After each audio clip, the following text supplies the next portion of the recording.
اس موجودہ دنیا میں ہر کوئی اپنے ہی بارے میں سوچتا ہے، لیکن خود کو دوسروں کے لیے قربان کرنے کی کوشش نہیں کرتا۔ دنیا میں ایسے بہت سے لوگ ہیں جو دوسروں کی زندگی میں جھانکنا چاہتے ہیں، لیکن کبھی اپنے اندر جھانکنے کی کوشش نہیں کرتے۔ کبھی بھی کسی کو کمتر خیال مت کریں، کیونکہ کبھی کبھی چیونٹی بھی ہاتھی کو پریشانی میں مبتلا کر سکتی ہے۔ جب آپ کسی سے برا کہنا چاہتے ہیں لیکن اپنا منہ بند کر لیتے ہیں تو سمجھ جائیں آپ پختہ ہو چکے ہیں۔ اپنے معیارات کو بلند رکھو، کیونکہ کائنات وہی ملتی ہے۔ اپنے آپ کو ان دوستوں کی صحبت میں رکھو جو آپ کو ایسا ماحول فراہم کرے جو برے وقت میں اوپر اٹھاتا ہے۔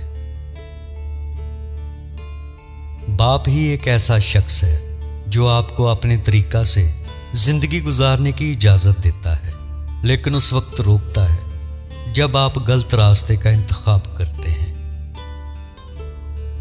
تمام انگلیوں کی لمبائی ایک جیسی نہیں ہوتی، لیکن جب مٹھی بند ہو جاتی ہے تو سب برابر ہو جاتی ہیں۔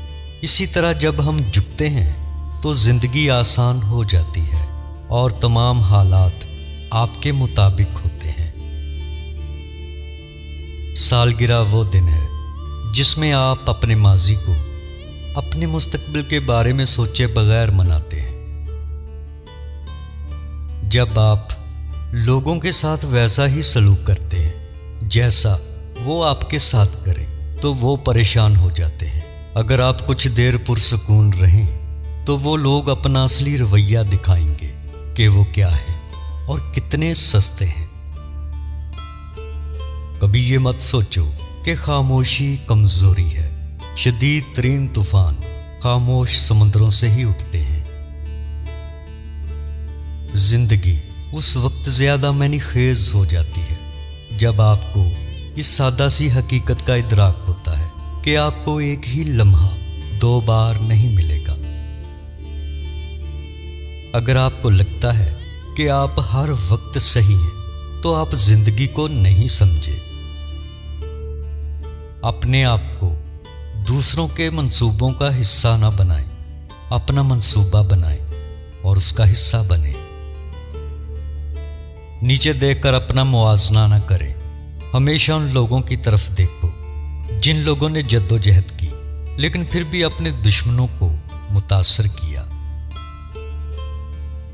دوسروں کو ناکام دیکھ کر کبھی مت مسکرائیں، کیونکہ ایک دن وہ بھی تھا کہ جب آپ بھی ناکام تھے۔ آپ نہیں جانتے کہ آپ کے پاس کیا کچھ ہے جب تک کہ وہ چھن نہ جائے۔ ایک چھوٹی سی غلطی آپ کی زندگی کو برباد کر سکتی ہے۔ اس دنیا میں کسی پر زیادہ انحصار نہ کریں، کیونکہ جب آپ اندھیرے میں ہوتے ہیں تو آپ کا سایہ بھی آپ کا ساتھ چھوڑ دیتا ہے۔ زیادہ علم کم آنا، کم علم زیادہ آنا۔ آپ منفی لوگوں کو جتنا کم جواب دیں گے، زندگی اتنی ہی آسان ہو جائے گی۔ پچھتاوے کے بغیر اپنے ماضی کو قبول کریں، اپنے حال کو اعتماد کے ساتھ سنبھالیں اور خوف کے ساتھ اپنے مستقبل کا سامنا کریں۔ جو آج آپ کو تکلیف دے رہا ہے، کل آپ کو مضبوط بنائے گا۔